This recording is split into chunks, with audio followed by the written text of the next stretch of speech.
Hello दोस्त केशव, तीसरी sheet upload नहीं हुई क्या परसेंटेज की?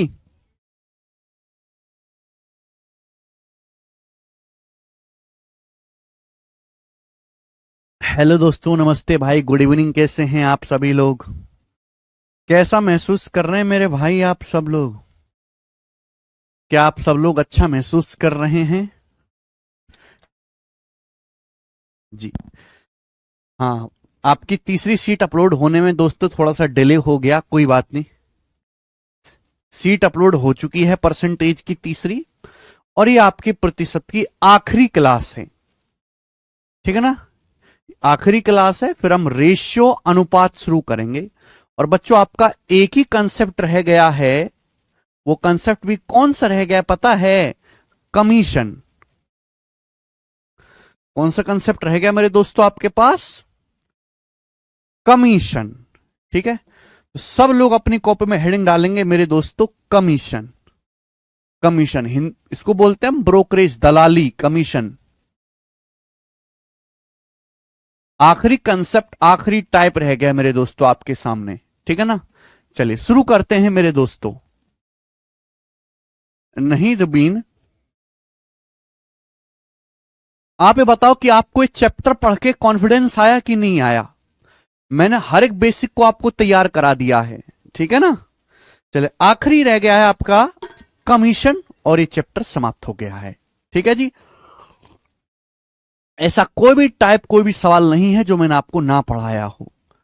चलिए शुरू करते हैं। सबसे पहले कमीशन होता क्या है, मैं आपको इसका बेसिक समझाता हूं। पहले बेसिक, फिर हम इस पर बेस सवाल करेंगे। ठीक है ना? सबसे पहले मैं आपको बेसिक समझाता हूं, फिर उस पर बेस सवाल करेंगे।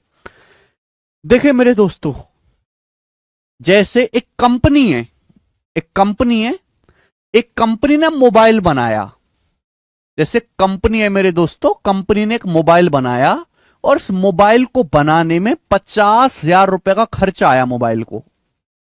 जैसे कंपनी है, एक कंपनी ने बढ़िया मोबाइल बनाया, और उस मोबाइल को बनाने में 50,000 का कॉस्ट आया।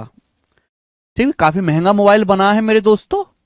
एग्जाम्पल समझिए कि कमीशन होता क्या है, कैसे काम करता है, क्यों दिया जाता है, क्या मतलब है।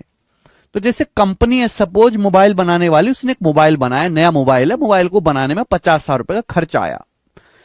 अब मोबाइल ऐसे तो बिकेगा नहीं, तो कंपनी ने एक ब्रोकर को बुलाया, कंपनी ने मेरे दोस्त एक सेल्समैन को बुलाया कि आजा भाई, ये ले हमने नया मोबाइल बनाया है, इस मोबाइल को जाके बेच तू मार्केट में। तो कंपनी जो भी नया सामान बनाती है उसको सेल्समैन से बिकवाती है। तो कंपनी ने सेल्समैन को बुलाया, सेल्समैन को, और बोला कि ये मोबाइल ले जा भाई, घर घर जाके इस मोबाइल को बेच। तो कंपनी ने बता दिया कि भाई पहले ही मोबाइल को बनाने में 50,000 का खर्च आया है। कंपनी ने वो मोबाइल दे दिया सेल्समैन को, बोला कि भाई सेल्समैन, ये मोबाइल जाके तुझे घर घर जाकर बेच के आना है। सेल्समैन गया घर घर जाके, और सेल्समैन ने वो मोबाइल 80,000 रुपए का बेच दिया। देख रहे हो सेल्समैन की कलाकारी। सेल्समैन ने वो मोबाइल 80,000 रुपए का बेच दिया। तो इसको हम बोलते हैं टोटल सेल या कुल बिक्री। क्या बोलते हैं मेरे दोस्तों? इसे हम बोलते हैं टोटल सेल्स। टोटल सेल्स, या हिंदी में हम इसको कहते हैं कुल बिक्री। टोटल सेल्स हिंदी में कहते हैं कुल बिक्री। बात आई समझ में? आप बोलोगे हाँ सर समझ में आ गई बात, कि भाई कंपनी ने सेल्समैन को दे दिया मोबाइल बनाकर, बोल दिया कि जा मोबाइल जाके बेच, तो सेल्समैन ने मोबाइल 80,000 का बेचा, तो इसको बोलेंगे टोटल सेल्स, कुल बिक्री। अब सेल्समैन कहेगा कंपनी से, भाई मेरा क्या फायदा, मुझे भी कुछ हिस्सा दो। सेल्समैन कहेगा भाई मैंने बड़ी मेहनत करी है, घर घर जाकर मोबाइल बेचा है, मेरा भी तो कुछ फायदा होना चाहिए। तो मेरे दोस्तों कंपनी ने क्या कहा कि भाई देखते हैं 80,000 का मोबाइल बेचा है, तेने क्या कर, तेने 80,000 रुपए का मोबाइल बेचा। आप बोलोगे हाँ सर 80,000 रुपए का मोबाइल बेचा है। तो 80,000 रुपए में से 12,000 रुपए कहती है भाई ले तू रख ले, तेरे 12,000 रुपए। 80,000 में से 12,000 रुपए तू रख ले, बाकी के पैसे कंपनी के अकाउंट में जमा करवा दे। तो कंपनी ने 80,000 में से 12,000 रुपए सेल्समैन को दे दिए। इसे हम कहते हैं सेल्समैन का कमीशन। इसे ही क्या बोला जाता है? इसे कहा जाता है सेल्समैन का कमीशन। क्या आपको मेरी बात समझ में आ गई दोस्तों? हाँ जी। क्या आपको मेरी प्यारे बच्चों बात समझ में आ गई है? यस और नो करके बताइएगा। तो यानी कि जो भी हम बिक्री करते हैं, जो भी सामान बेचा जाता है, उसमें से थोड़े से पैसे सेल्समैन को दे दिए जाते हैं, उसी को कहते हैं सेल्समैन का कमीशन। अब 80,000 का मोबाइल बेचा, 12,000 रुपए सेल्समैन ने रख दिए, तो बचे कितने बेटे? 68,000 रुपए बचे। वो 68,000 रुपए का क्या होगा? वो 68,000 रुपए कंपनी में जमा करवा दिए जाएंगे। बात क्लियर है? आप बोलोगे हां जी सर एकदम क्लियर है। तो 68,000 रुपीज ये जो बाकी है मेरे दोस्तों, इनका क्या होगा? ये कंपनी के अकाउंट में डिपॉजिट हो जाएंगे। तो बाकी का 68,000 रुपए जो है वो कंपनी के अकाउंट में जमा करवा दिया, कंपनी में डिपॉजिट करवा दिया। क्या ये बात सभी बच्चों को समझ में आ गई? आप बोलोगे हां जी सर। ये होता है सेल्समैन का फंडा, एक तरीके से समझ में आया? आप बोलोगे हां जी सर। तो आप मुझे बताओ, जो टोटल सेल होता है, जो कुल बिक्री होता है, इसको हम 100% कहते हैं। जो टोटल सेल होता है, जो कुल बिक्री होता है, इसे हम 100% कहते हैं। क्लियर है? 100% की वैल्यू 80,000 है। हमने सेल्समैन को कितने रुपए दिए? 12,000 रुपए दिए। कितने? 12,000 रुपए। यानी कि कितना भाई? हमने कुल बिक्री कितनी करी है? 80,000 रुपए की। 80,000 में से सेल्समैन को कितना कमीशन दिया? 12,000 रुपए। मैं आपसे कहूं परसेंटेज में आपने कितना कमीशन दिया है, तो आप कहोगे सर 15%। तो यानी कि टोटल 100% की बिक्री में से आपने सेल्समैन को 15% कमीशन दिया है। अगर 100% की वैल्यू 80,000 है, तो 12,000 15% के बराबर है। 100% की कमाई में से, कुल बिक्री में से 15% सेल्समैन को कमीशन दे दिया, तो बाकी कितना बचा? बाकी बचा 100 माइनस 15, 85%। बाकी का 85% हमने कंपनी के अकाउंट में डिपॉजिट करा दिया। बाकी का 85% हमने कंपनी में डिपॉजिट करवा दिया।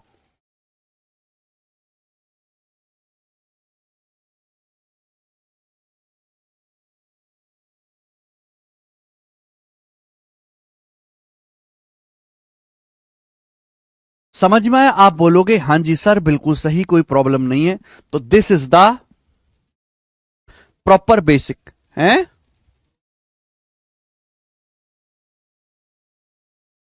हाँ, यही है संदीप, जो मैंने आपके सामने लिखा यही बेसिक है, यही है बेसिक। ठीक है, तो ये सेल्समैन का बेसिक है। अब आगे चलते हैं सवालों की तरफ। सवाल नंबर 45 देखिए मेरे दोस्तों, ये तो मैंने आपको बहुत छोटा सा एग्जाम्पल लिया। अब कंपनी क्या करती है? कंपनी ये कहती है, कंपनी चाहती है कि भी मेरा ज्यादा से ज्यादा सामान बिके, ज्यादा से ज्यादा सामान बिके, है ना?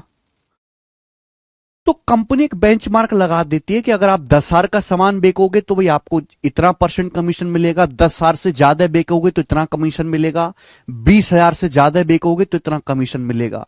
तो कंपनी लेवल डिसाइड कर देती है कि भाई ज्यादा सामान बेचोगे तो हम आपको ज्यादा % कमीशन देंगे। तो उसी पर बहुत बेसिक सा सवाल है, सवाल नंबर 45 करके बताएं इस सवाल का क्या आंसर है। बोला एक मार्केटिंग एजेंट पहले 2 लाख पर 2%, अगले 2 लाख पर 1.5% और 1 महीने में की गई बिक्री की शेष राशि पर 1% कमीशन कमाता है। यदि अप्रैल 2018 के महीने में एजेंट द्वारा प्राप्त बिक्री 5,68,000 है, तो बताओ सेल्समैन का कमीशन कितना है? भाई सवाल में कहा गया कि एक मार्केटिंग एजेंट को, एक सेल्समैन को पहले 2 लाख पर 2%, अगर पहले 2 लाख पर 2% कमीशन मिलेगा, अगले 2 लाख पर 1.5% कमीशन मिलेगा, और 1 महीने में बाकी राशि पर 1% का कमीशन मिलेगा। अगर अप्रैल 2018 में एजेंट ने 5,68,000 की बिक्री की है, तो बताओ कमीशन कितना होगा? एक बात बताओ, पहले 2 लाख रुपए पर, पहले 2 लाख रुपए पर कमीशन कितना मिलेगा? 2%। तो आप मुझे बताओ 2 लाख रुपए का 2% कितना होता है? 2 लाख रुपए का 2% होता है 4,000 रुपए। फिर अगले 2 लाख पर कितना कमीशन दिया जाएगा? अगले 2 लाख पर कितना कमीशन दिया जाएगा? तो आप कह रहे हो सर 1.5%। 1.5%, तो 2 लाख रुपए का 1.5% कितना होगा? 3,000 रुपए। परसेंटेज से 2 जीरो कट जाएगा, दशमलव से 1 जीरो कट जाएगा। अगर टोटल बिक्री 5,68,000 की हुई है तो 2 लाख ये, 2 लाख ये, 4 लाख हो गया। बची कितनी? 1,68,000। बची बिक्री कितनी है? 1,68,000 रुपए। यानी कि अब इस बची बिक्री पर सेल्समैन को 1% का कमीशन मिलेगा। तो 1,68,000 रुपए का 1% कितना होता है? 1,680 रुपए। परसेंट का मतलब 2 जीरो से भाग दे दीजिए, 100 से भाग। तो सेल्समैन को टोटल कितना कमीशन मिल जाएगा? इन तीनों को जोड़ देंगे, 4,000 प्लस 3 7,000 और 1,680 हो गया 8,680 रुपए सेल्समैन को, मार्केटिंग एजेंट को टोटल कमीशन मिलेगा। और यही सवाल का आंसर हो जाएगा ए ऑप्शन। बात समझ में आ गई? बात खत्म।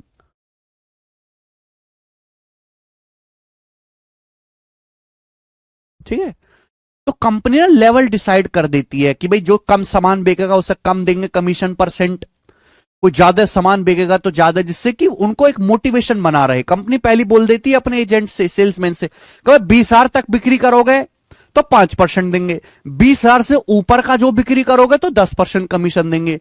तो हर आदमी की कोशिश रही है कि मैं 20,000 से ऊपर का सामान बेचूं जिससे मुझे ज्यादा कमीशन मिल पाए। ठीक है ना? तो लेवल कंपनी डिसाइड कर देती है जिससे कि उसके सेल्समैन मोटिवेट रहे ज्यादा से ज्यादा सामान बेचने के लिए। और इस एग्जांपल से बढ़िया नहीं समझाया जा सकता। आगे चलते हैं, एक एक टाइप का एक एक सवाल लूंगा। मैं आपको बताता चलूं कि पिछले 5 साल से कमीशन का पेपर में मात्र एक ही सवाल आया है। ठीक है ना? लेकिन ये कतई मान के ना चलें कि इसके सवाल पेपर में नहीं आ सकते। इलेक्शन का भी 5 साल तक एक भी सवाल नहीं आया था, पर ऐसा कोई पेपर नहीं जिसमें इलेक्शन का क्वेश्चन ना आया हो। तो ढंग से समझ लो, 4 ही इस पे टाइप बनते हैं, चारों टाइप पढ़ लेंगे। सवाल नंबर 46 करे बेटे, क्या उत्तर है? अगला सवाल, सवाल बहुत बेहतरीन है, सवाल बहुत बेहतरीन है, देखिए सुनो। बोला एक कंपनी अपने सेलर को कुल बिक्री पर 16% कमीशन देती है और 18,500 से ऊपर की बिक्री पर 3% का बोनस भी देती है। यदि सेलर की कुल कमाई 15,595 रुपए है तो टोटल सेल ज्ञात कीजिए, कुल बिक्री ज्ञात कीजिए। बहुत बेहतरीन सवाल है। इस सवाल को मैं आपको 2 तरीके से करवाऊंगा, एक मजदूरों गधों खच्चर वाले तरीके से और एक स्मार्ट लड़कों वाले तरीके से। ध्यान से सुनिएगा। एक कंपनी अपने सेलर को कुल बिक्री पर 16% कमीशन देती है। जैसे भी टोटल सेल है, ये टोटल सेल, ये टोटल सेल है, टोटल सेल। कंपनी कहती कि आप जितना भी सामान बेचोगे, जितना भी आप सामान बेचो उसका 16% आपका। आपने 1 लाख का सामान बेचा, 1 लाख का 16%, 16,000 रुपए तुम्हारे, है ना? आप जितना भी टोटल सेल करोगे उसका 16% हम आपको कमीशन देंगे। लेकिन 18,500 से ऊपर की आप जो सेल करोगे उस पर हम आपको 16% कमीशन तो देंगे ही देंगे, लेकिन 3% का बोनस भी देंगे। देखो, एक कंपनी ये कहती है कि 18,500 रुपए की बिक्री तक, 18,500 रुपए की बिक्री तक हम आपको 16% कमीशन देंगे, लेकिन 18,500 रुपए से ऊपर की जो भी आप बिक्री करोगे, मुझे नहीं पता कितनी बिक्री करोगे, उस पर हम 16% कमीशन देंगे। आप पूरी कमाई पर हम आपको जो भी आप सेल करोगे 16% कमीशन तो देना ही देना है। हम 18,500 रुपए का बेचो तो भी 16% कमीशन देंगे, 18,500 से ऊपर की बिक्री पर भी हम आपको 16% कमीशन देंगे। लेकिन ये बोला ये गया है कि 18,500 रुपए से ऊपर की बिक्री पर, 18,500 रुपए से ऊपर की बिक्री पर 16% कमीशन के साथ साथ 3% का बोनस भी मिलता है। 3% बोनस एक्स्ट्रा मिलता है। यदि सेल्समैन की कुल कमाई 15,595 तो बताओ कुल बिक्री ज्ञात कीजिए। देखो, मैं एग्जांपल के लिए समझाता हूं कि जैसे सेल्समैन ने 20,000 का सामान बेचा, इस बात का मतलब है कि जैसे सेल्समैन ने 20,000 का सामान बेचा तो 20,000 में जो शुरू के 18,500 है उस पर तो केवल 16% कमीशन मिलेगा, लेकिन 18,500 से ऊपर कितना है? 1,500 रुपए। 1,500 रुपए, 1,500 पे 16% कमीशन के साथ साथ 3% बोनस भी मिलेगा इस 1,500 पर। यह कहने का मतलब है सवाल का। तो पूछा कुल बिक्री क्या है, बताइए जल्दी से, कुल बिक्री क्या है। ठीक है, यानी कि 18,500 रुपए से ऊपर की सेल पर 16% कमीशन के साथ साथ 3% बोनस भी मिलता है। यानी कि 16 + 3 कितना हो गया, 16 + 3 19% कमीशन हो गया मेरे दोस्तों। ये कुल बिक्री पहला है बेसिक तरीका। बेसिक तरीका एक्स मान के, कि माना कुल बिक्री एक्स है, माना कुल बिक्री एक्स है मेरे प्यारे भी, माना सेल्समैन द्वारा बेचा गया कुल सामान एक्स है। तो आप मुझे बताओ, शुरू देखो टोटल जो सेल है वो एक्स है, टोटल जो सेल है वो कितनी है, एक्स। अगर ये 18,500 है तो 18,500 से ऊपर का सामान कितना बेचा हो गया होगा, एक्स माइनस 18,500, एक्स माइनस 18,500। बोलो भाई, मैंने कुल सेल को एक्स मान लिया, एक्स, ये शुरू का 18,500 है, तो 18,500 से ऊपर कितना सामान बेचा गया है, एक्स में से 18,500 माइनस कर देंगे। आप बोलोगे हाँ जी सर। भाई शुरू के 18,500 पर कितना कमीशन मिल रहा है, शुरू के 18,500 पर सेल्समैन को 16% कमीशन है। 18,500 से ऊपर की बिक्री कितनी है, एक्स माइनस 18,500। इस पे सेल्समैन को कितना कमीशन है, इस पर सेल्समैन को 19% कमीशन है, 19%। क्लियर है। सेल्समैन की कुल कमाई 15,595, तो सेल्समैन की कुल कमाई क्या होगी, इन दोनों का योग, और इन दोनों का योग कितना आ गया, 15,595 रुपए सेल्समैन की टोटल सेल आ गई, इक्वल होना चाहिए। मैं यहां से कैलकुलेट करूंगा तो आपका आंसर आ जाएगा, अगर मैं यहां से कैलकुलेट करूंगा। यह है बेसिक तरीका, यहां से आप कैलकुलेशन करेंगे तो एक्स का मान आ जाएगा। ठीक है ना, चाहे मैं आपको करके दिखा देता हूं। भाई एक्स की गुणा होगी 19% में, तो एक्स का 19% आएगा, एक्स का 19%। अब ये देखो, यह है 18,500 का 16%, यह है 18,500 का 19%। 18,500 के 16% में से 18,500 का 19% घटाएंगे तो क्या आएगा, 18,500 के 16% में से 18,500 का 19% घटाएंगे तो क्या आएगा, 18,500 का 3% आएगा, है ना, 18,500 का 3% आएगा। 18,500 के 16% में से 18,500 का 19% घटाएंगे तो क्या आएगा, 18,500 का 3% आएगा, बराबर क्या है, 15,595।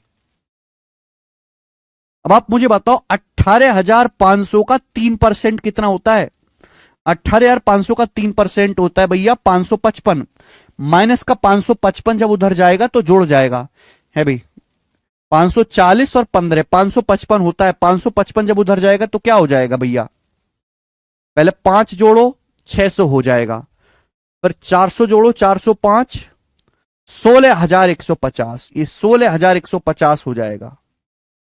और x का 19% 16,150 है, तो x का 1% कितना है, 1%, 19 अट्ठे 152, 19 पंजे 85, 850। तो x का 100% कितना है, x का 1% आ गया, x का 100% कितना है, 100 से गुणा 85,000। ये सवाल का बेसिक तरीका है, basic. This is the basic method. जो बच्चे बेसिक मांगेंगे उस सवाल में, यही बेसिक है बेटे, इस सवाल का यही है बेसिक। शॉर्टकट तो आप सिखाऊंगा, ठीक है ना, ये बेसिक है, शॉर्टकट तो आप सिखाऊंगा कचरा लोग, ठीक। हालांकि बहुत सारे बच्चों की बुद्धि इतनी विकसित ही नहीं है कि वो इस बेसिक को भी समझ पाए। शॉर्टकट तो बहुत दूर की बात है, शॉर्टकट तो समझने लायक उनको बुद्धि है ही नहीं, भगवान ने दी, लेकिन बेसिक को समझने की भी हैसियत नहीं है उनकी। तो भैया ऐसे बच्चे इग्नोर कर दें इस सवाल को, हल्का हल्का सवाल पढ़ा करें वो, ठीक है भैया। ये हो गया मेरे दोस्तों बेसिक। अब हम चलते हैं स्मार्ट अप्रोच की तरफ, जो आपको पेपर में लगाने को, कि आप इस तरीके से करने लगे तो नौकरी नहीं लगने वाली आपकी, ठीक है ना। चलिए शुरू करते हैं मेरे प्यारे भाई, थोड़ा ध्यान से सोचिएगा। कंपनी कहती कि 18,500 तक 16% कमीशन मिलेगा, और 18,500 रुपए से ऊपर की बिक्री पे 16% कमीशन के साथ साथ 3% बोनस भी मिलेगा। यानी कि 16 जमा 3 कितना हो जाएगा, 19% कमीशन। बोला है सेल्समैन की जो कुल इनकम है, सेल्समैन की जो कुल इनकम है 15,595 है। तो आपसे पूछा कुल सेल, टोटल सेल्स ज्ञात कीजिए। अब ध्यान से सुनिए, इस सवाल में प्रॉब्लम क्या है, इस सवाल में प्रॉब्लम यह है कि भाई ये है टोटल सेल, लेकिन शुरू के 18,500 पर 16% कमीशन है और 18,500 से ऊपर की बिक्री पे 19% कमीशन है। कमीशन अलग अलग है, यहां 16% या 19%। सवाल तभी सॉल्व होगा जब दोनों जगह कमीशन सेम हो, है ना, दोनों जगह कमीशन सेम हो। अब मेरे साथ प्रॉब्लम क्या है कि मुझे ये अमाउंट पता ही नहीं है। 18,500 रुपए से ऊपर की कितनी बिक्री हुई है मुझे पता ही नहीं है। 18,500 रुपए से ऊपर की कितनी बिक्री हुई है मुझे पता ही नहीं है। 18,500 रुपए से ऊपर की कितनी बिक्री हुई है मुझे पता ही नहीं है। क्लियर है? आई डोंट नो, तो मैं इस पार्ट पे तो कैलकुलेशन करूंगा नहीं। भाई यहां 19% है तो यहां भी 19% बना लेते हैं। अब सोचो, इस तरीके को कहते हैं शिफ्टिंग मेथड। इस सवाल को, एक्चुअल सवाल को अपनी सुविधा के हिसाब से बदल के रख दो जल्दी आंसर लाने के लिए। ध्यान सुनिएगा, अगर मुझे शुरू के 18,500 पर भी 3% बोनस एक्स्ट्रा मिलता, हुआ नहीं ऐसा, अगर होता, अगर मुझे शुरू के 18,500 पर भी 3% बोनस एक्स्ट्रा मिलता, अगर मुझे शुरू के 18,500 पर भी, अगर मुझे शुरू के 18,500 पर भी 3% बोनस एक्स्ट्रा मिलता, 18,500 का 3% होता है, परसेंट से 2 जीरो चला जाएगा, 555 रुपए। अगर मुझे शुरू के 18,500 पर भी 3% बोनस एक्स्ट्रा मिलता तो सेल्समैन को 555 रुपए एक्स्ट्रा मिलते, सेल्समैन को 555 रुपए एक्स्ट्रा मिलते। तो सेल्समैन की कमाई कितनी हो जाती मेरे दोस्तों? सेल्समैन की कमाई होती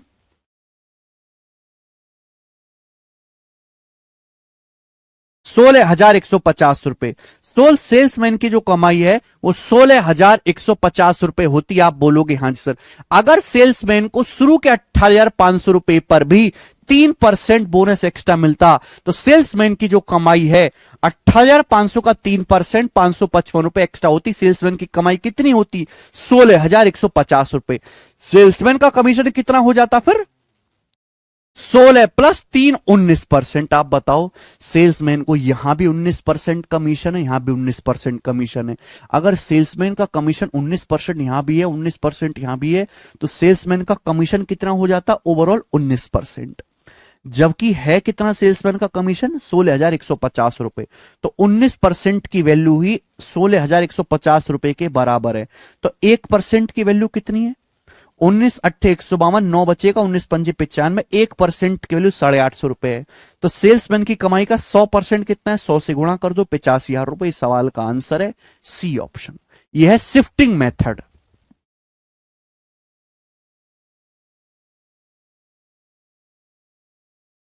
मुझे लगता है आपको ये बात समझ में आई है। आगे चलूंगा, एक और सवाल, अगला टाइप। एक एक टाइप का एक एक सवाल करवाऊंगा, आप घर पे जाके 1 घंटे तक देखें, आपको समझ में आएगा जी, ठीक है ना।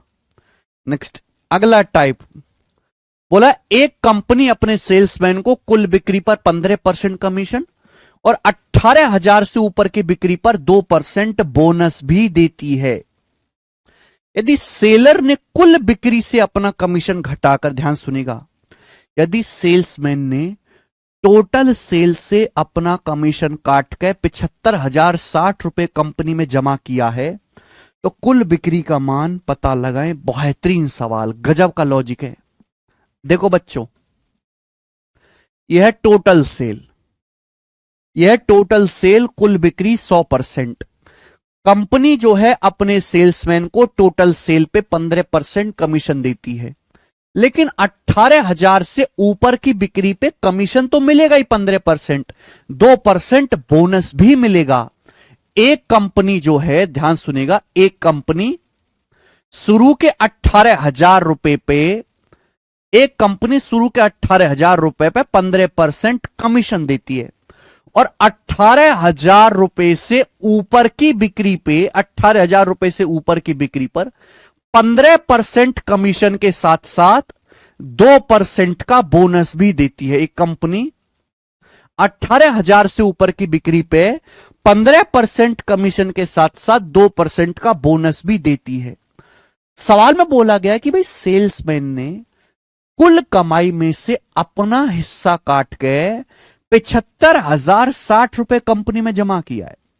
सेल्समैन ने कुल बिक्री में से अपना हिस्सा काट के, अपना कमीशन काट के कंपनी में 75,060 रुपए जमा किया, तो कुल सेल का पता लगाएं।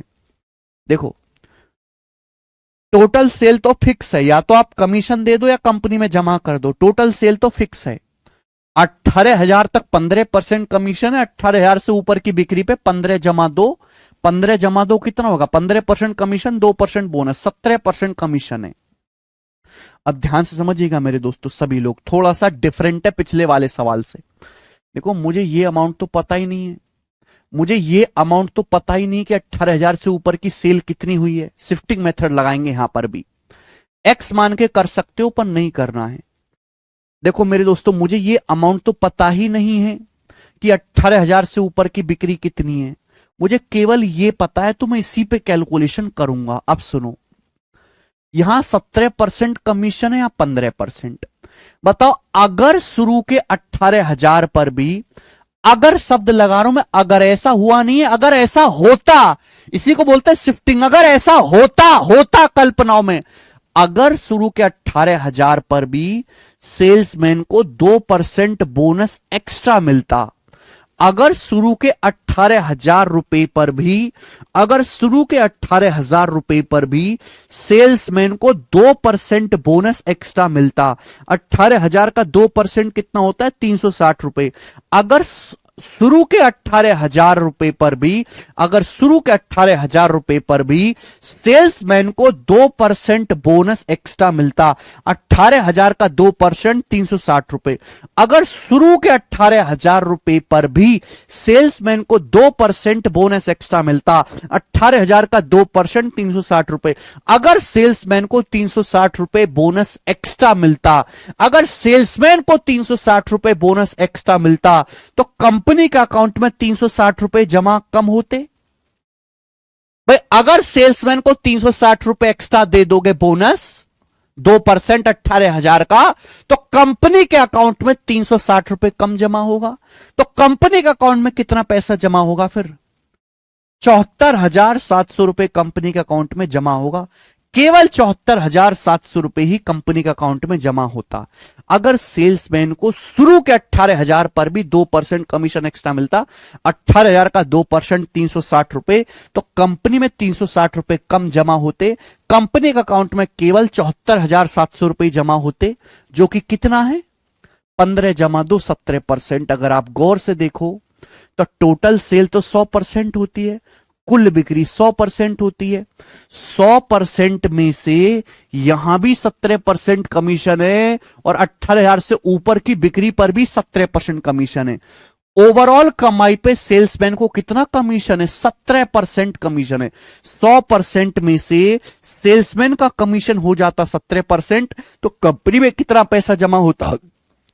अगर 100% में से 17% सेल्समैन का कमीशन है, तो कंपनी में कितना पैसा जमा होता? 100 माइनस 17, 83% कंपनी में डिपॉजिट होता।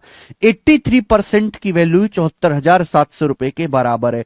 तो 1% की वैल्यू कितनी? जल्दी से भाग दो, 9 से चला जाएगा भाई, 720 और 27, 747। 1% की वैल्यू 900 के बराबर है।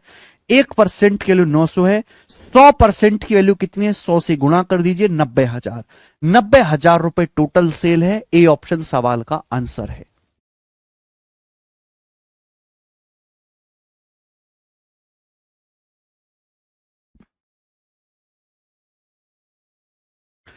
समझ पा रहे? धीरे धीरे, ठीक है। क्या वो कैसा है? ओके, नेक्स्ट और लास्ट क्वेश्चन बेटे। सवाल नंबर है आपके सामने, कमीशन का लास्ट 48वां सवाल बनाओ।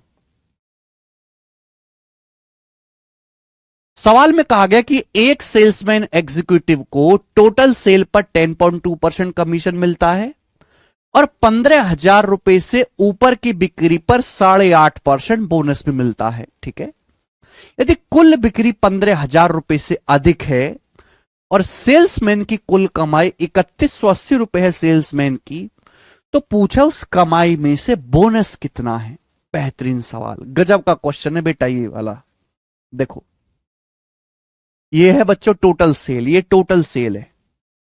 बोला है एक सेल्स एग्जीक्यूटिव को कुल सेल पर 10.2% कमीशन मिलता है और यदि बिक्री 15,000 से ज्यादा है तो 8.5% का बोनस भी मिलता है। यानी कि 15,000 रुपए की बिक्री तक, 15,000 रुपए की बिक्री तक कितना कमीशन है? 10.2% कमीशन है। लेकिन 15,000 रुपए से ऊपर की जो बिक्री करोगे, 15,000 रुपए से ऊपर का जो भी अमाउंट आप बिक्री करोगे उस पर 10.2% कमीशन तो है ही, उस पर 10.2% कमीशन तो है ही, लेकिन 10.2% कमीशन के साथ साथ 8.5% का बोनस भी है। 10.2% कमीशन तो है ही, लेकिन 8.5% का बोनस भी है। 15,000 रुपए की बिक्री तक 10.2% कमीशन है, लेकिन 15,000 रुपए से अधिक की बिक्री पर 10.2% कमीशन तो है ही, लेकिन 10.2% कमीशन के साथ साथ 8.5% का बोनस भी है। बोला है अगर सेल्समैन की कुल कमाई 3180 रुपए है तो बताओ उसमें से बोनस कितना मिला है उसे। देखो कमीशन अलग चीज होता है, बोनस अलग चीज होता है। बोनस दिया जाता है मोटिवेट करने के लिए, भाई आप कितना भी सामान बेचो 10.2% कमीशन तो मिलेगा ही मिलेगा, लेकिन 15,000 रुपए से ज्यादा का सामान बेचोगे तो एक्स्ट्रा 8.5% बोनस मिलेगा। इससे फायदा यह होता है कंपनी को कि सेल्समैन ज्यादा से ज्यादा सामान बेचने की कोशिश करेगा 15,000 से ऊपर। बताओ सेल्समैन की कुल कमाई 3180 रुपए है, पूछा इस कमाई में से बोनस कितना मिला है। एक बात बताओ भाई, शुरू के 15,000 रुपए पर तो फिक्स है, शुरू के 15,000 रुपए पर तो फिक्स है कि सेल्समैन को 10.2% कमीशन मिला है। शुरू के 15,000 पर तो फिक्स है भाई, स्टार्टिंग के 15,000 पर यह बात फिक्स है कि सेल्समैन को 10.2% कमीशन मिला है, जो कि कितना हो जाएगा परसेंटेज से 20 दशमलव से 10, 15 की 102 में गुणा करेंगे 1530, यानी कि शुरू के 15,000 पे सेल्समैन को 1530 रुपए कमीशन मिला। तो बचा कितना मेरे दोस्तों? 1650। ये बचा, बाकी का जो 1650 रुपए फिर ये कहां से आया? ये जो बाकी का 1650 रुपए मेरे दोस्तों ये कहां से आया?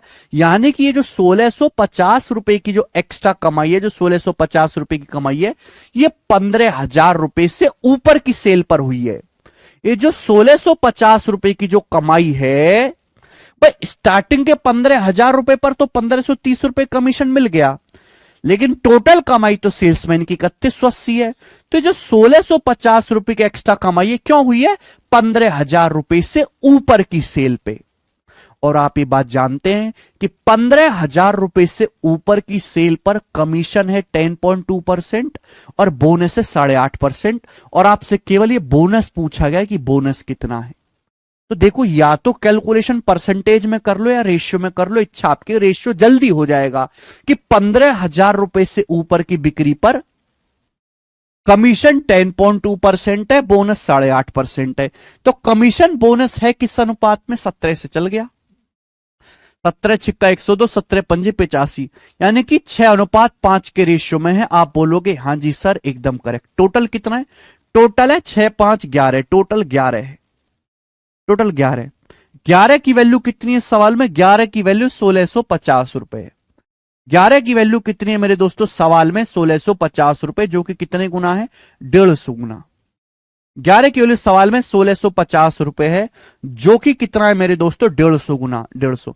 तो बोनस कितना है? 5 यूनिट। 5 की वैल्यू भी 150 गुना होगी, 5 की वैल्यू भी 150 गुना होगी 750 रुपए। 5 की वैल्यू भी 150 गुना होगी 750 रुपए, और 750 रुपए ही सवाल का आंसर हो जाएगा। बी ऑप्शन करेक्ट है। बेहतरीन सवाल, गजब का क्वेश्चन। और इसी आखिरी सवाल के साथ, क्योंकि सेल्समैन बहुत फेमस नहीं है, 4 वैरायटी बनती है, मैंने आपको चारों वैरायटी करवा दी। इलेक्शन में कल खत्म करवा ही चुका हूं। इसी के साथ ये चैप्टर समाप्त हो गया। ठीक है, बेसिक के साथ पढ़ाते हुए बहुत धीरे धीरे मैंने आपको चैप्टर समझाया है। चैप्टर समाप्त। अब इस चैप्टर में कुछ भी है ना,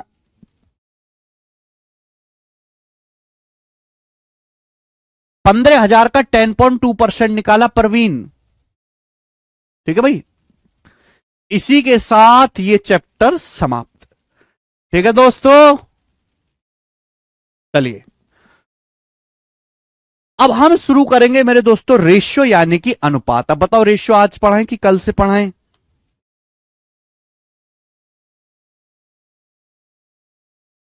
हैं जी, रेशियो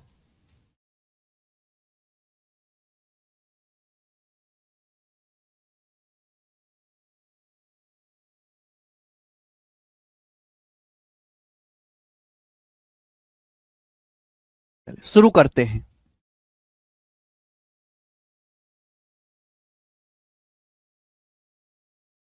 शुरू करते हैं मेरे दोस्तों। अगला चैप्टर आपके सामने रेशियो या फिर अनुपात। शुरू करते हैं मेरे दोस्तों, आपके सामने अगला चैप्टर रेशियो यानी कि अनुपात।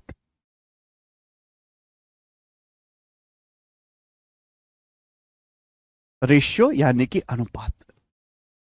ठीक है मेरे प्यारे दोस्तों,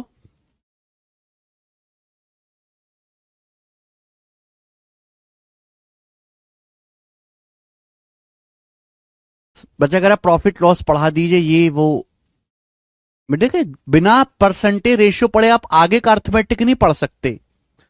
रेशियो अर्थमेटिक मैथ का ही टॉपिक है भाई। बिना परसेंट, मैंने पहले बोला था कि परसेंटेज और रेशियो अर्थमेटिक मैथ का आधार है। हालांकि इन दोनों का वेटेज बहुत कम है। परसेंटेज का भी एक सवाल आता है और रेशियो का भी एक सवाल आता है। ठीक है ना, चलो शुरू करते हैं भैया, आज से ही शुरू करेंगे। रेशियो अनुपात। देखिए मेरे दोस्तों, सबसे पहले इस चैप्टर के वेटेज की बात करूं तो इस चैप्टर का पेपर में एक ही सवाल आएगा, ना एक से कम ना एक से ज्यादा, एक ही सवाल आएगा। इस चैप्टर की मैं आपको 2 शीट कराऊंगा, केवल 2 ही शीट है, 2 शीट्स मैं आपको कराऊंगा। और मैं आपको इस चैप्टर में 250 से ज्यादा क्वेश्चंस प्रैक्टिस करवाऊंगा। 250 से ज्यादा सवाल मैं आपको इस चैप्टर में प्रैक्टिस कराऊंगा। चैप्टर का पूरा नाम है रेशियो एंड प्रोपोर्शन, अनुपात और समानुपात। ठीक है मेरे दोस्त, चाहे आप कोई भी पेपर दें, चाहे प्री का हो चाहे मेंस का हो, मात्र एक ही सवाल इसका आता है। लेकिन रेशियो का बेसिक समझे बिना आप इस चैप्टर को जो है आगे का मैथ समझ नहीं सकते। चाहे प्रॉफिट लॉस हो, चाहे compound interest, simple interest, whatever कुछ भी हो। नेगेटिव मार्किंग वाला क्वेश्चन, नेगेटिव मार्किंग तो एलिगेशन में हर्षी। शीट अपलोड हो चुकी है भाई।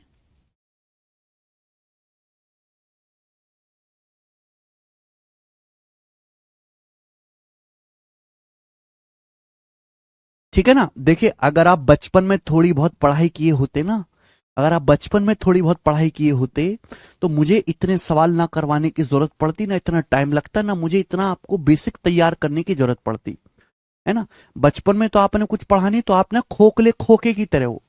आप एक ऐसी बंदूक हो जिसमें गोली नहीं है। तो भैया आपको पहले मसाला भरना पड़ता है, तैयार करना पड़ता है, राइफल को साफ करना पड़ता है, तब आप लॉन्च के लिए तैयार होते हो। तो आपको पीछे ज्यादा मेहनत करनी पड़ती है, क्योंकि आप कचरा बालक हो। इसलिए बेसिक भी ज्यादा बताना पड़ता है, थ्योरी भी ज्यादा बतानी पड़ती है, एग्जाम्पल भी ज्यादा बताने पड़ते हैं। ठीक है ना, ये आपके बचपन के पहले मुझे पाप धोने पड़ते हैं, फिर आप कुछ पढ़ने लायक होते हो। आगे के चैप्टर्स आप तब तक नहीं समझ पाओगे जब तक परसेंटेज और रेशियो नहीं कर लोगे क्लियर, बिल्कुल नहीं। ठीक है,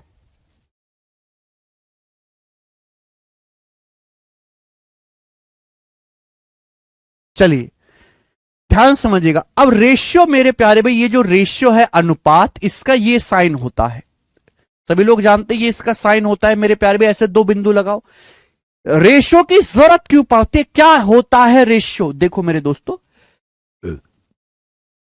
एक जैसी क्वांटिटी को कंपेयर करने के लिए, तुलना करने के लिए, एक ही जैसी क्वांटिटी को कंपेयर करने के लिए, तुलना करने के लिए रेशियो की जरूरत पड़ती, तुलना करने के लिए।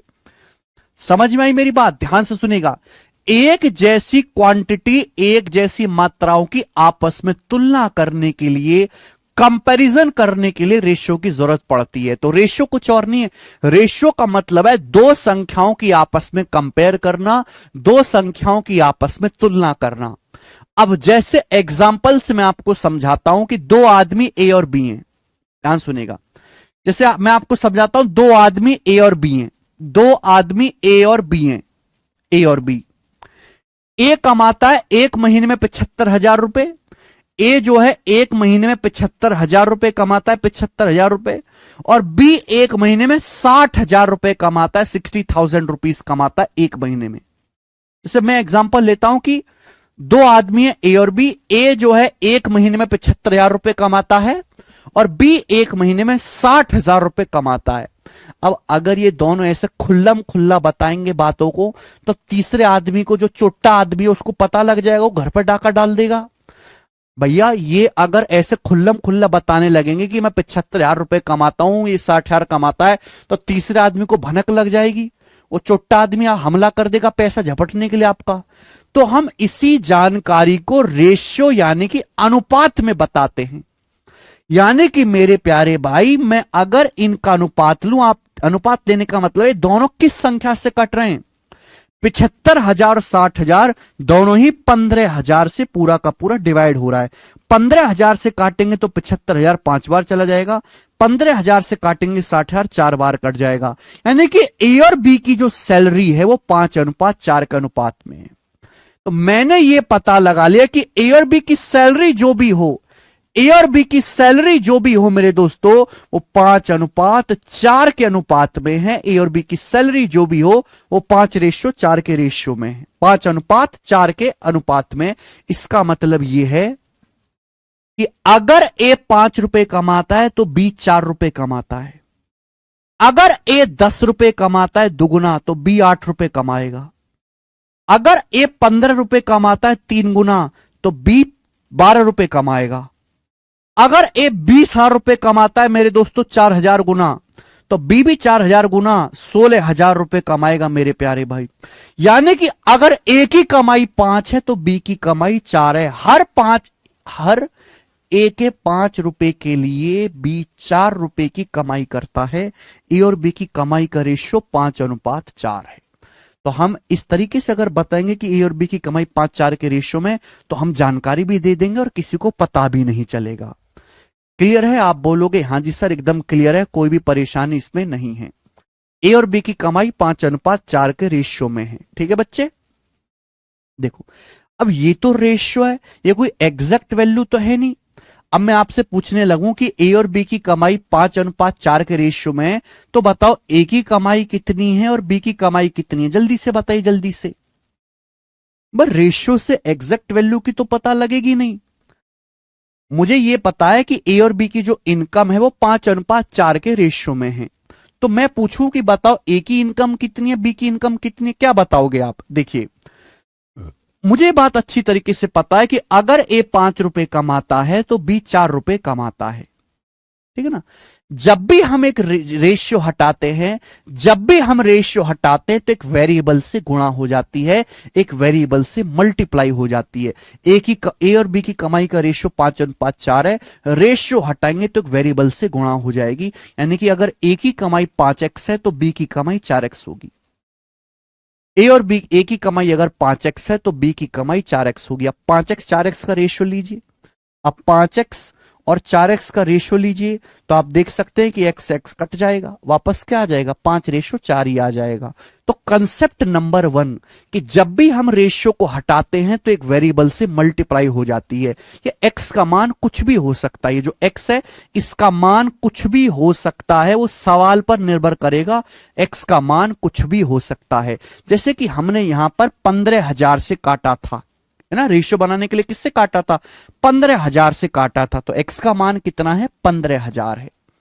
तो हमने यहां से दो बातें सीखी कि रेशियो की जरूरत पड़ती है दो एक जैसी संख्याओं की तुलना करने के लिए, आपस में कंपेयर करने के लिए। हम जब भी रेशियो को हटाते हैं तो एक वेरिएबल से मल्टीप्लाई हो जाती है। कंसेप्ट सभी को समझ में आ गया? आप बोलोगे हां जी सर।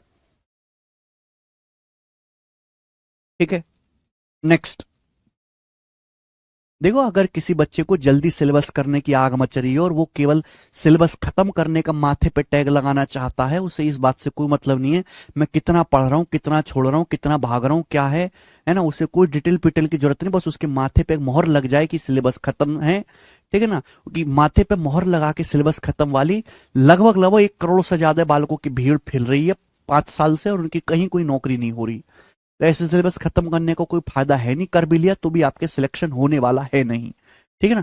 कोई ये मान के चले कि मैं 2-3 महीने, 4 महीने या 5 महीने, 6 महीने में नौकरी निकाल लूंगा, तो वो बालक बहुत रेयर होते हैं, वो आसमान से टपकते हैं, आप उनमें से नहीं हो। ठीक है। अगर फिर भी आपको जल्दी करने की आग है तो आप लाइव बैच में ना करके, लाइव बैच तो धीरे धीरे होता है, आप रिकॉर्डेड क्लास से पढ़ें। रिकॉर्डेड क्लास से, रिकॉर्डेड क्लास में आपको एक साथ वीडियो मिल जाएंगे, आप एक दिन में 10-10 क्लास देखो। ठीक है ना। जल्दी खत्म करने के लिए जल्दी खत्म करने लायक बुद्धि भी चाहिए होती है, जो आप में से ज्यादातर बच्चों के पास है नहीं। ठीक है, तो धीरे धीरे मामला चलेगा, तो चुपचाप मुर्दे की तरह बैठे रहे, मुंह से कुछ भी बोले ना।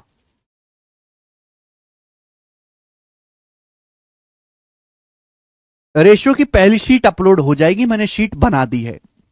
ठीक है।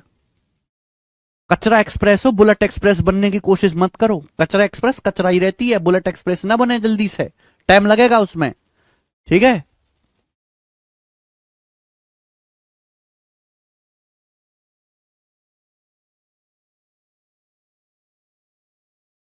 ओके। हाँ, शीट प्रिपेयर हो गई है, मैं शीट अपलोड करवा दूंगा। पहली शीट बड़ी है, दूसरी शीट छोटी सी है रेशियो की। ठीक है।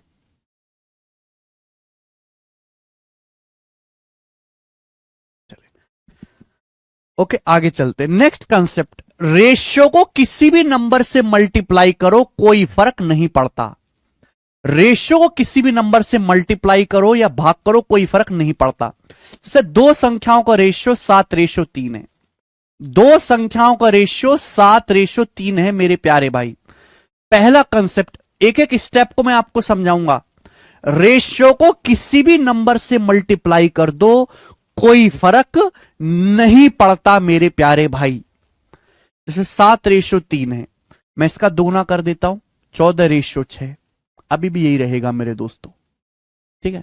मैं 100 से मल्टीप्लाई कर देता हूं, 7:3 में 100 से मल्टीप्लाई कर देता हूं, 700:300।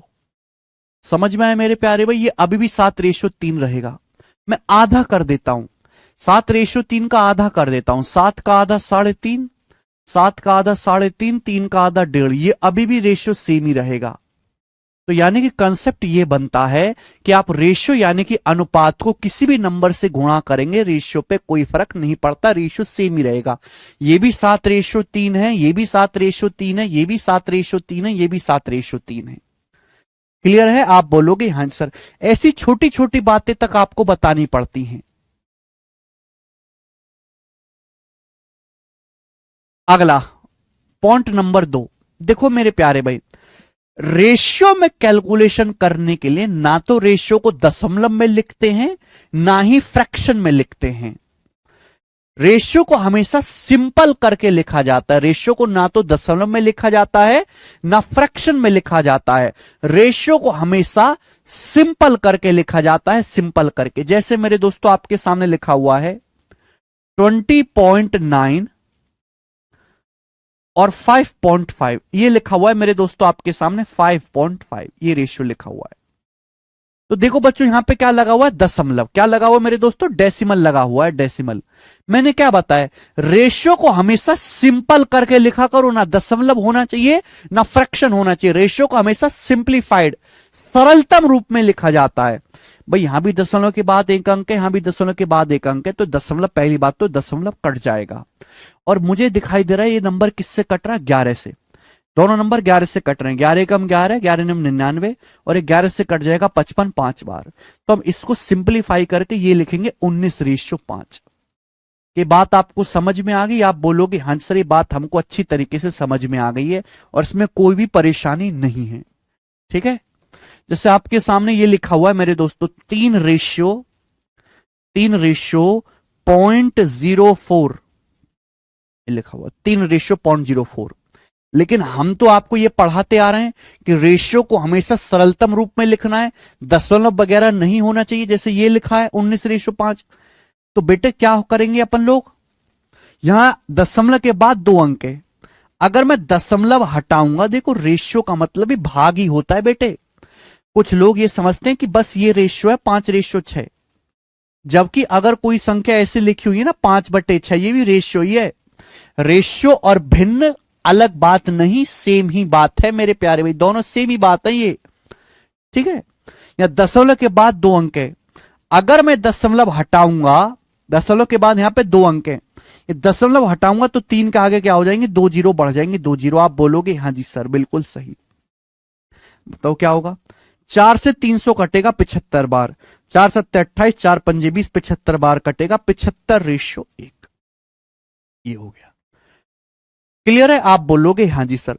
अगर रेशियो इस प्रकार से फ्रैक्शन में लिखा हुआ, जैसे लिखा हुआ 5/2 रेशियो 7/3, बताइए, नहीं लिखना भाई, इस बात में कोई गलती नहीं है, ऐसे लिखने में अनुपात को कोई गलती नहीं है, लेकिन जब कैलकुलेशन करेंगे तो काफी मुश्किलें बढ़ जाती हैं।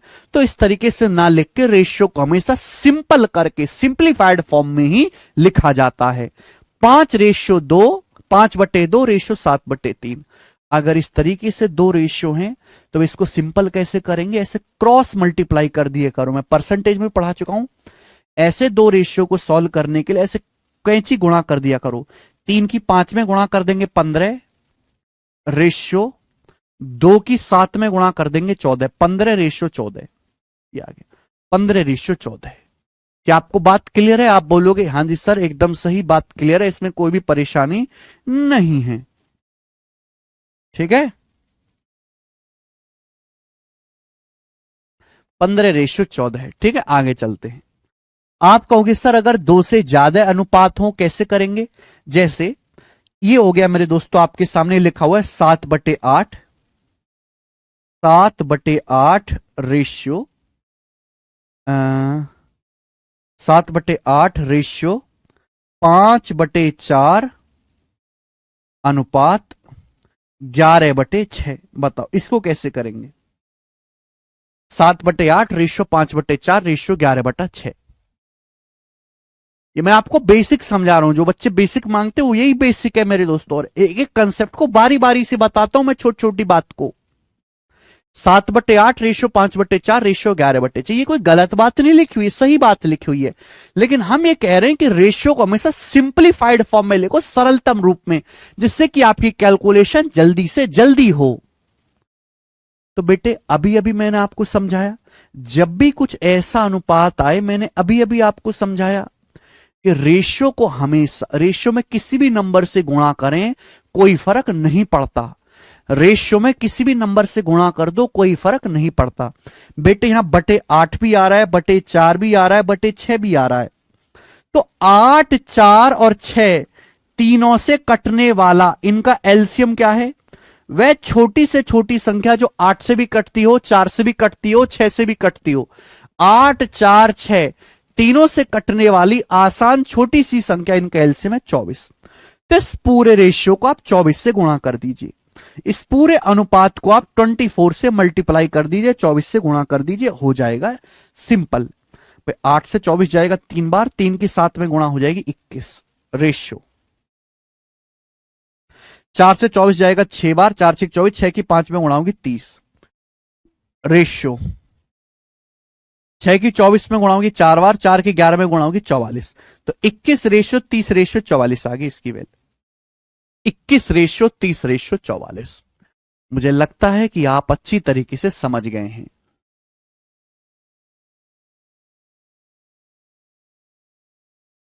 ठीक है स्टूडेंट्स, 21:30:44। ओके भाइयों, आगे चलते हैं नेक्स्ट कंसेप्ट की तरफ। अगला कंसेप्ट, ओके। चलिए मेरे दोस्तों, हमारी बात को सुनना आप सभी लोग।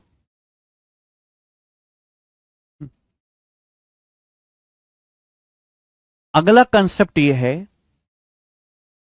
कि दो रेशियो को हम लोग कंबाइंड कैसे करते हैं, दो रेशियो को कंबाइंड कैसे करते हैं। ठीक है, ये मैं आपको कंसेप्ट बताऊंगा। चौथा, दो रेशियो को कंबाइंड कैसे करते हैं। जैसे आपके सामने लिखा हुआ मेरे दोस्तों, A/B बराबर 5:9, 5:9, और B/C लिखा हुआ है, B/C लिखा हुआ है 7:8, 7:8। तो मेरा सवाल यह है आपसे कि बताओ, मेरा सवाल यह है आपसे कि बताइए ए बी और सी का अनुपात क्या होगा, ए बी सी का रेशियो क्या होगा, बताएं भाई। ए बी का रेशियो 5:9 है, बी सी का रेशियो 7:8 है। तो हमारा सवाल आपसे यह है कि बताओ इन तीनों संख्याओं का, यानी कि ए बी और सी का अनुपात क्या होगा, इन तीनों संख्याओं का अनुपात क्या होगा। चेंज कर देते हैं इसको थोड़ा, 6:7 कर लेते हैं, ये कर ले।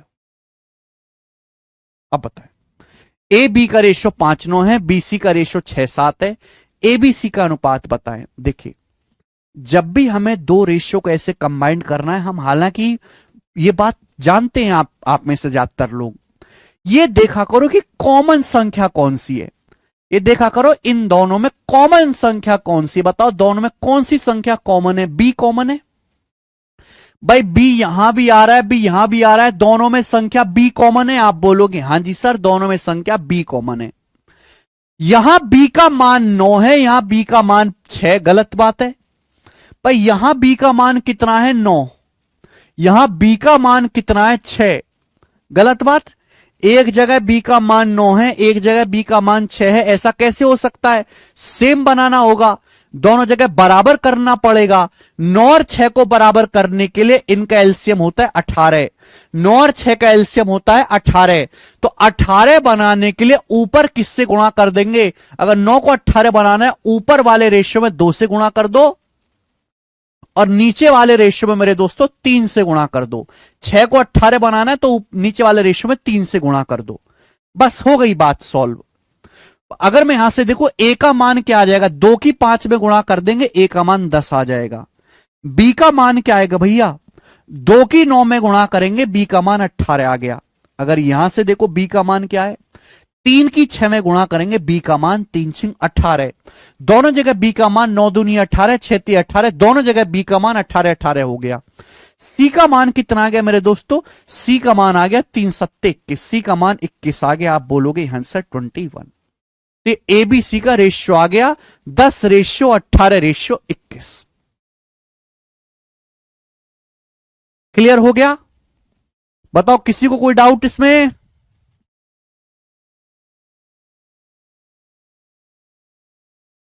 आप बोलोगे नहीं सर कोई भी डाउट नहीं है, बहुत आसान सी बात थी, हमें एक बार में समझ गए। चलिए एक तरीका और है, वो भी मैं आपको सिखा देता हूं। जैसे सवाल मैं आपको दिया कि ए से बी का रेशियो है, ए से बी का रेशियो है 5:8, बी सी का रेशियो है मेरे दोस्तों 7:11, बी सी का रेशियो अलग एग्जांपल लेते हैं 7:11। आपसे पूछा है ए बी सी का अनुपात क्या होगा, ये सवाल है आपके सामने।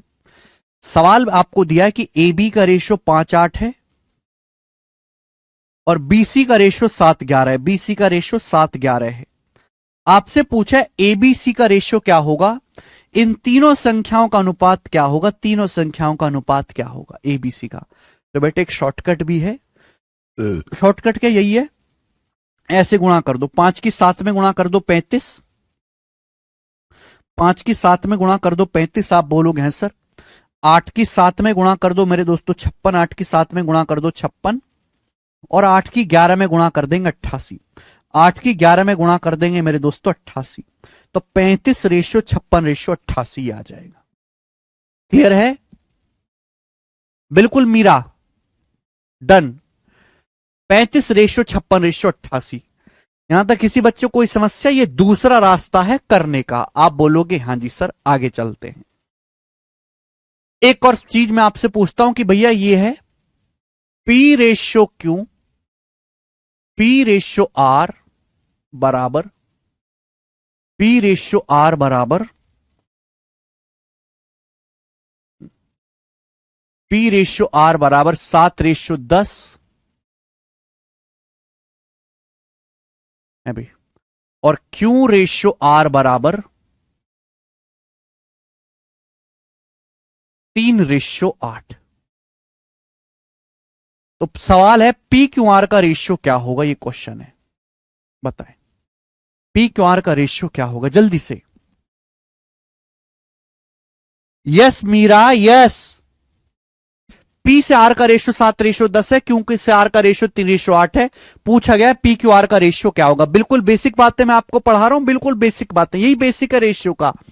मैंने क्या बोला कि जब भी ऐसे क्वेश्चन आए तो ये देखा करो कि दोनों में कॉमन चीज क्या है, दोनों में कॉमन चीज क्या है। अगर आप गौर से देखोगे यहां दोनों में R कॉमन है।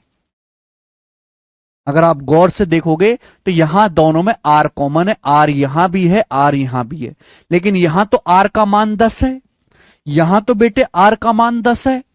यहां R की जगह 8 लिखा हुआ है, गलत बात है। मुझे 10 और 8 को सेम बनाना पड़ेगा। अब 10 और 8 का एलसीएम क्या होता है? 40। 10 और 8 का एलसीएम 40 होता है। तो 40 बनाने के लिए ऊपर किससे गुणा हो जाएगी? 4 से।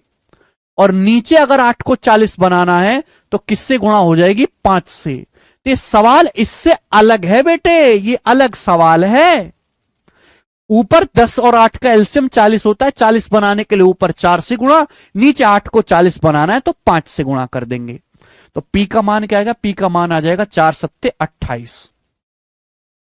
R का मान क्या आएगा? 4 दूसाम 40। Q का मान क्या आएगा भाई? Q का मान आएगा 5 की 3 में गुणा होगी 15। Q का मान 15 आएगा। R का मान 5 अट्टे 40 ही रहेगा। तो 28:15:40, 28:15:40 आएगा। सब गलत कर रहे हैं पागलों की तरह।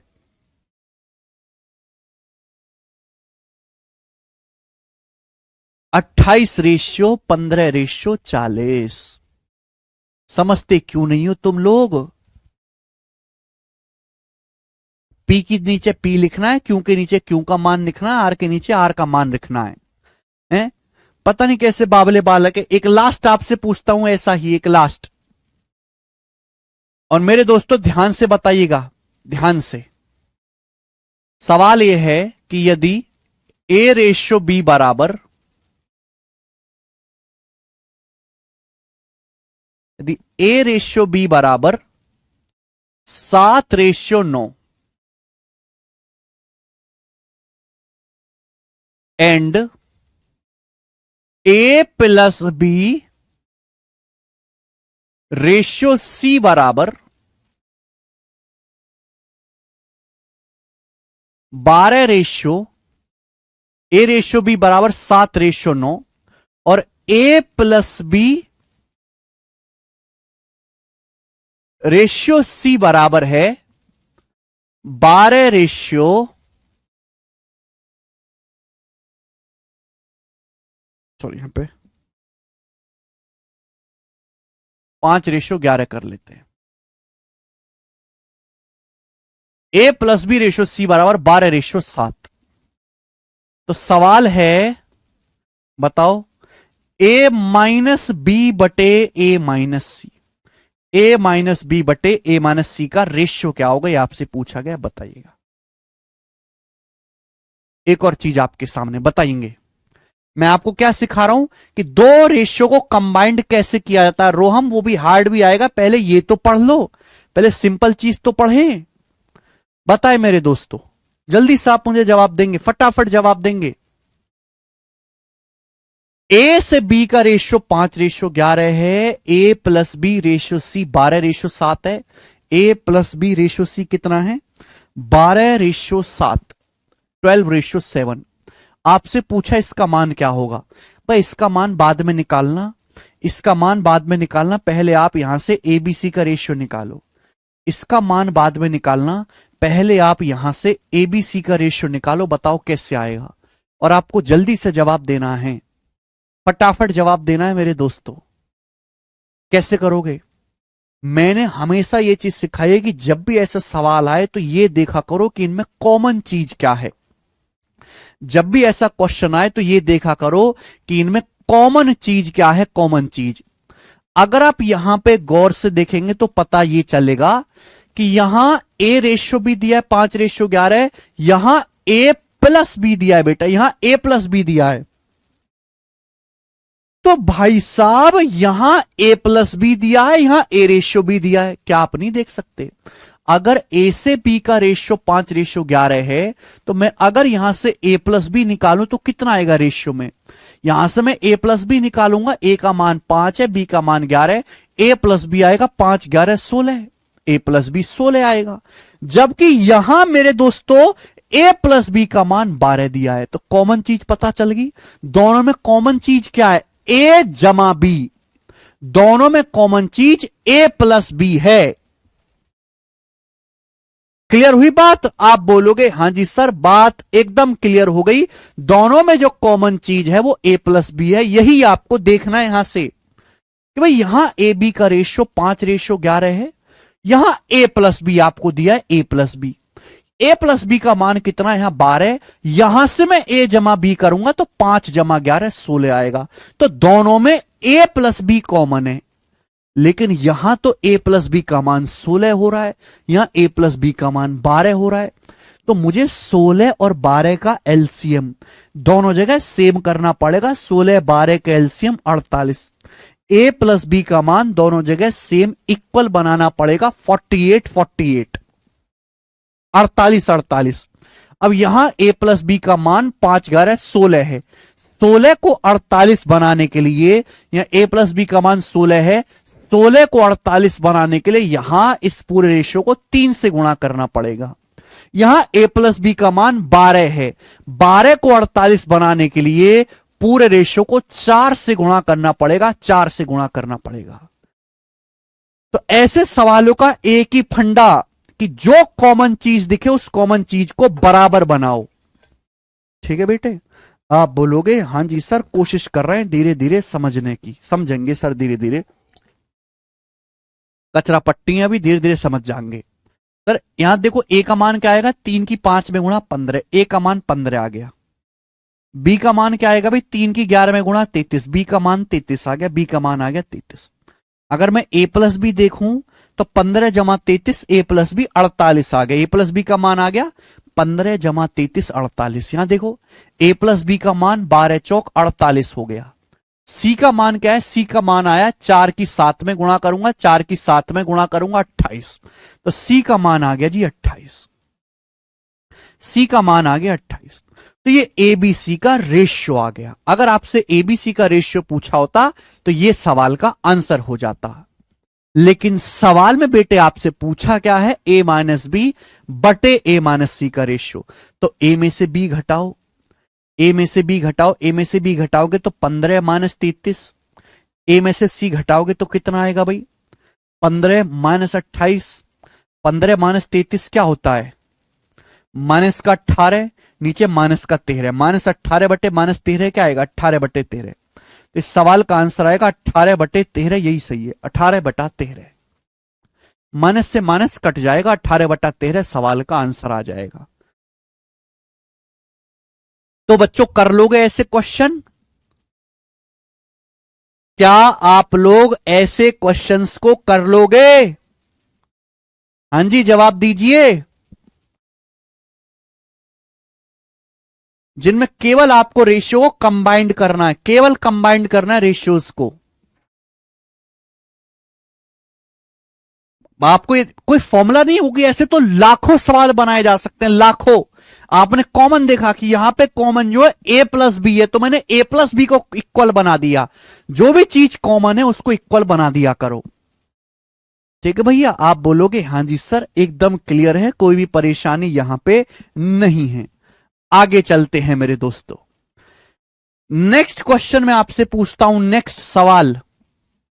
सवाल है मेरे दोस्तों आपके सामने इस प्रकार से कि यदि यदि ए रेशियो यदि A ratio B plus C बराबर, A ratio B plus C बराबर है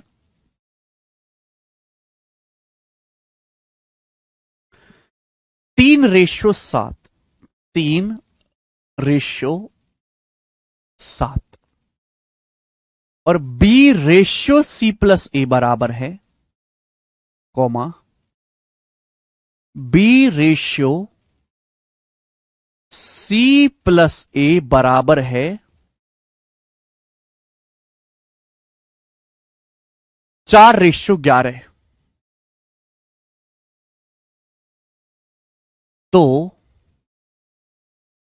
लास्ट पूछ रहा हूं इस टाइप का, सी रेशियो ए प्लस बी क्या होगा? सी रेशियो ए प्लस बी क्या होगा? बहुत ही पॉपुलर है मेरे दोस्तों टाइप। ये मैं आपको बता रहा हूं कंसेप्ट नंबर 7, कंसेप्ट नंबर 7 मैं आपको पढ़ा रहा हूं। ये बहुत सारे कंसेप्ट हैं, बहुत सारे टाइप हैं। यदि A ratio B plus C बराबर 3:7, B ratio C plus A बराबर 4:11, आपसे पूछा है सी रेशियो ए प्लस बी का मान क्या होगा। मैं थोड़ा, देखो ये चीज थोड़ी सी मुश्किल है आप लोगों को समझने के लिए, मैं थोड़ा और डिटेल में लिख देता हूं।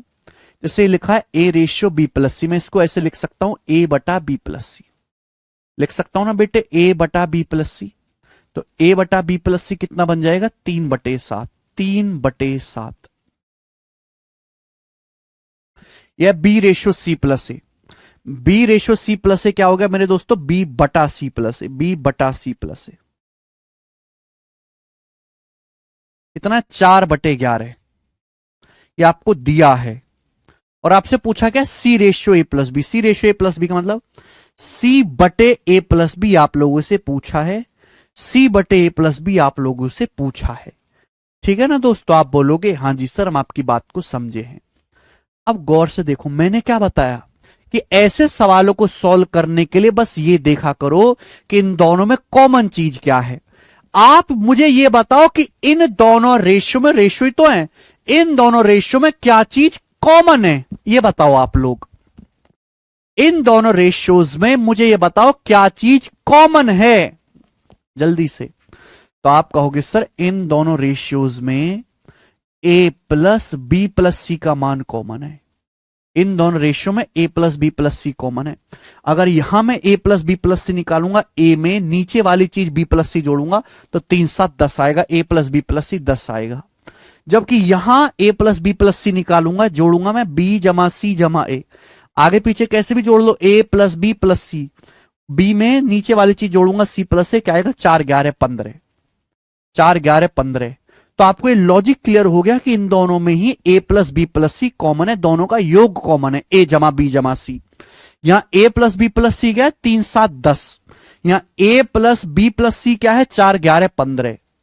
अब ऐसा कैसे हो सकता है कि यहां ए प्लस बी प्लस सी का मान 10 हो, यहां 10 हो जोड़ के ए प्लस बी प्लस सी, यहां 15 हो? गलत बात है। मुझे ए प्लस बी प्लस सी को सेम बनाना पड़ेगा, सेम इक्वल करना पड़ेगा। अब 10 और 15 को इक्वल करने के लिए एक रास्ता है, इनका एलसीएम 30। 10 और 15 दोनों से कटने वाला नंबर, इनका एलसीएम होता है 30। ठीक है भाई? यहां योग हो रहा है 10, 3×7=10। तो 10 को 30 बनाने के लिए ऊपर नीचे 3 से गुणा कर दो। यहां योग हो रहा है 15, 4×11=15। 15 को अगर 30 बनाना है तो ऊपर नीचे 2 से गुणा कर दो, ऊपर नीचे 2 से गुणा कर दीजिए, ये हो जाएगा। ठीक है? मैं आपको जो बच्चे नहीं सोच पा रहे एलसीएम, मैं उनको एक तरीका और बताता हूं, ध्यान से सुनिएगा भाई। यहां से ए प्लस बी प्लस सी कितना आ रहा है? 10। यहां से कितना आ रहा है? ए प्लस बी प्लस सी आ रहा है 15। मुझे यहां पे योग को सेम बनाना है, मुझे यहां को सम को सेम बनाना है, मुझे यहां से ए प्लस बी प्लस सी के सम को सेम बनाना है। एक बात ध्यान सुनिएगा, अगर सम को सेम बनाना है तो सम से रिवर्स मल्टीप्लाई कर दो। डिफरेंस को सेम बनाना है तो डिफरेंस से रिवर्स मल्टीप्लाई कर दो। कंसेप्ट सुनेगा, आपको यहां पे a प्लस बी प्लस सी के योग को दोनों जगह सेम करना है। सेम करने के लिए गौर से सुनिएगा, अगर सम को सेम करना है तो सम से उल्टी मल्टीप्लाई कर दो। डिफरेंस को सेम करना होगा तो डिफरेंस से उल्टी मल्टीप्लाई कर देंगे। यहां 10 है, यहां 15। रेशियो कितना है? 10 15 का 2 3। रेशियो कितना है? 10 15 का 2 3। उल्टी मल्टीप्लाई कर दो। उल्टी मल्टीप्लाई का मतलब पहले में 3 से गुणा कर दो, दूसरे में 2 से गुणा कर दो, अपने आप बराबर हो जाएगा। देखो वही किया गया है। पहले में 3 से गुणा कर दो, बाद वाले रेशियो में 2 से गुणा कर दो, अपने आप बराबर हो जाएगा। यह दूसरा तरीका है सोचने का। दो रास्ते सोचने के, या तो आप एलसीएम ले लीजिए, अगर आपको एलसीएम नहीं लेना तो उल्टी मल्टीप्लाई कर दो। यहां 10 है, यहां 15। 10 15 का रेशियो क्या है? 2 रेशियो 3। पहले रेशियो में 3 से गुणा कर देंगे और दूसरे रेशियो में 2 से गुणा कर देंगे। देखो बराबर हो जाएगा। ये भी योग 30 बन गया, ये भी 30 बन गया। कितना हो गया? 9/21। 3 3 9, 7 21, 9/21। ये कितना हो गया? 8/22। 8/22। 4 दूनी 8, नीचे 11 दूनी 22। आपसे पूछा है C/A+B क्या आएगा? C/A+B। गौर से देखो भाई, A का मान 9 है तो B का मान 8 है। A का मान 9 है, A का मान 9 है तो B का मान 8 है। आप मुझे बताओ C का मान क्या आएगा? मुझे C का मान निकालना है। आप ये भी देख सकते हैं कि A प्लस बी प्लस सी 30 है। भाई A प्लस बी प्लस सी कितना होना चाहिए? 30। A प्लस बी प्लस सी जोड़ के 30 आना चाहिए। A जमा B क्या आ रहा है? A जमा B आ रहा है 9 8 17। 9 जमा 8 17। तो 30 में से 17 घटा देंगे, C कितना बचेगा? 13।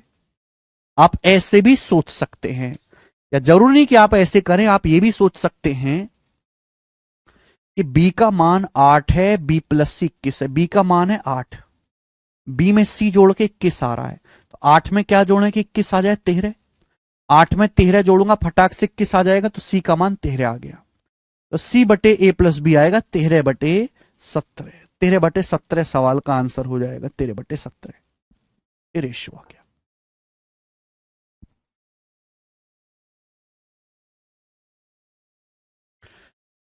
बोले बच्चों, क्या आपको ये बात समझ में आई?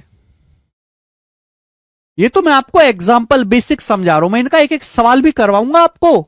जब मैं आपको शीट सॉल्व करवाऊंगा ना, तो मैं इन पे सवाल भी करवाऊंगा आपको, एक एक दो दो सवाल।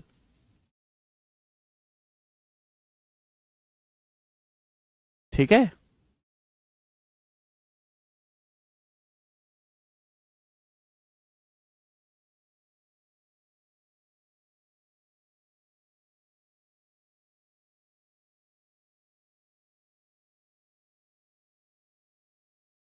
बताइए, मजा आया?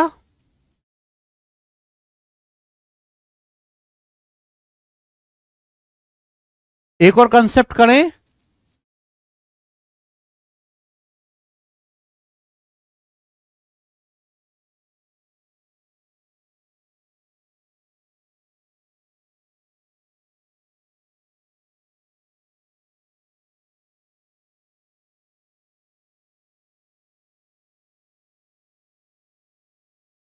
हाँ जी।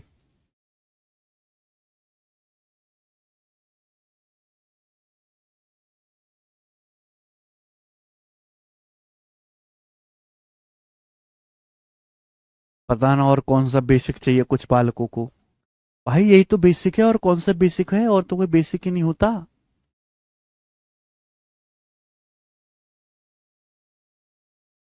समझ में आया? चलिए आगे चलते हैं हम। नेक्स्ट आगे चलते हैं, लास्ट कंसेप्ट। लास्ट है ना, लास्ट कंसेप्ट समझेंगे, ध्यान से सुनिएगा। आपके मन में डाउट आ रहा होगा कि सर हमने दो रेशियो को तो कंबाइंड कर दिया, अगर दो से ज्यादा हो, 3 या 4 रेशियो हो तो कैसे करेंगे? जैसे हम आपके सामने सवाल ले लेते हैं कि आपको दिया है ए बी का रेशियो 3 5। 3 5 आपको दिया है बी सी का रेशियो जो है वो 2 7। आपको दिया है सी डी का जो रेशियो है 4 1। सी डी का रेशियो जो वो 4:1। तो आपसे पूछा गया है कि बताओ ए बी सी डी का रेशियो क्या आएगा। ए बी सी डी का रेशियो आगे भी हो सकता है, मैं आगे भी बढ़ा दूं। ए बी सी डी का रेशियो, चलो मैं आगे भी बढ़ा देता हूं इसको।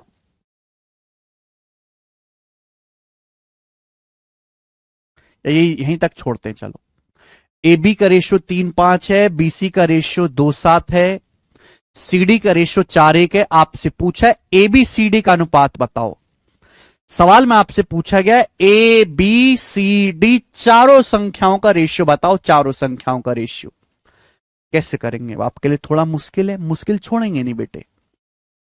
सवाल में क्या दिया है कि ए बी का रेशियो 3:5, जो रेशियो दिया उसको लिख लो। ए बी का रेशियो 3:5, ए के नीचे 3, बी के नीचे 5।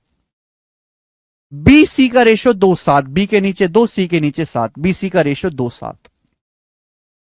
सी डी का रेशियो 4:1, सी के नीचे 4, डी के नीचे 1, सी के नीचे 4, डी के नीचे 1।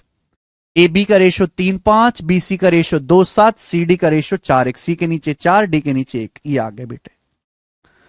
अब हमें निकालना क्या है, हमें चारों संख्याओं का ए बी सी डी का रेशियो निकालना। मैंने कुछ नहीं किया है, कुछ नहीं किया मेरे दोस्तों। ब्रह्मास्त्र से उड़ा दूंगा है ना। ए के नीचे ए लिख लिया, अब एक ए बी के नीचे ए बी का रेशियो, बी सी के नीचे बी सी का रेशियो, सी डी के नीचे सी डी का रेशियो। अब देखिए मेरे दोस्तों, भाई यहां क्या लिखा है 5, यहां 5 लिखा है मेरे दोस्तों। यहां लिखा है, बहुत बेहतरीन टेक्निक बताऊंगा, यहां लिखा है 5। 5 के आगे की जगह खाली है, 5 के आगे की जगह खाली है, तो आगे भी 5-5 लिख दो, आगे भी 5-5 लिख दो मेरे प्यारे भाई, लिख सकते हैं। यहां लिखा है 7, 7 के आगे की जगह खाली है, तो यहां भी 7 ही लिख दो, यहां भी 7 ही लिख दो। सुनना मेरे दोस्तों, सुनना। यहां लिखा है 2, 2 के पीछे की जगह खाली है, तो यहां भी 2 ही लिख दो, 2। यहां लिखा है 4, 4 के पीछे की जगह खाली है, तो यहां भी 4 ही लिख दो। 4 के पीछे का मैदान खाली है, तो यहां भी 4 ही लिख दो। तो जो खाली मैदान है, जो खाली जगह है, वो आपको भरना है, ठीक है। जो खाली जगह है वो आपको भरना है मेरे दोस्तों। जैसे यहां 5 है, 5 की जगह खाली है, आगे 5-5 लिख दिया। 7 है, 7 की जगह आगे खाली है, 7 लिख दिया। ये 4 है, 4 के पीछे जगह खाली है, आपने 4-4 लिख दिया, लिख दिया ना, सारी जगह भर गई। अब सीधी सीधी गुणा कर दो, सीधी सीधी गुणा कर दिए छोटे बालक की तरह, छोटे बालक की तरह। 3 दूनी 6, चौक 24, ये ए का मान आ गया। बी का मान 5 दूनी 10, चौक 40 है, बी का मान आ गया 40। सी का मान 5 सत्ते 35, 35 चौका 140 है, सी का मान आ गया, सी का मान। डी का मान आ गया 5 सत्ते 35 एकम 35, 5 सत्ते 35 एकम 35, ये आ गया। ये रेशियो आ गया मेरे भाई साहब, यही तो आया रेशियो। ये ए बी सी डी का चारों संख्याओं का रेशियो आ गया, बस बात खत्म। दिस इज द रेशियो, ये रेशियो आ गया चारों संख्याओं का, बात समाप्त। 24 रेशियो 40 रेशियो 140 रेशियो 35। क्या समझ गए आप? विशाल जी आप गलत कर रहे हैं, मल्टीप्लाई कर देनी है सीधी सीधी।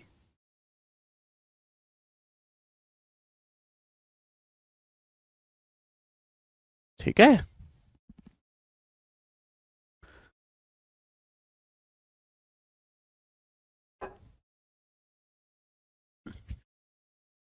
इन चारों संख्याओं का अनुपात आ गया। चलिए, मुझे लगता है कि आपको कंसेप्ट अच्छे से समझ में आए होंगे, ठीक है ना। ये आज की क्लास में मैंने आपको बेसिक सी बातें बताई हैं रेशियो की।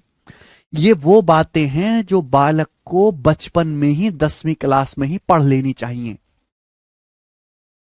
ठीक है। हमें तो कंपटीशन में इससे आगे की चीज पढ़ानी चाहिए, लेकिन आज के बालक इतने कचरा हैं, इतने कमजोर हैं कि पहले हमें बचपन की चीजें पढ़ानी पड़ती हैं और उसके बाद वो आगे के सवाल करने के लिए लायक बनते हैं। अभी कोई थ्योरी नहीं, ये बेसिक चल रहा है, विदाउट थ्योरी, ठीक है। अभी मैंने आपको जितनी थ्योरी पढ़ाई है उतनी ही थ्योरी और बाकी है। कल मैं वो थ्योरी भी बताऊंगा आपको और उसके बाद हम सवाल शुरू करेंगे। आज इतना ही। शीट अपलोड हो चुकी है, शीट मेरे दोस्तों हम अपलोड, जो शीट प्रिपेयर हो गई है मैं शीट अपलोड करवा दूंगा आज ही, ठीक है भैया। चलिए बाय।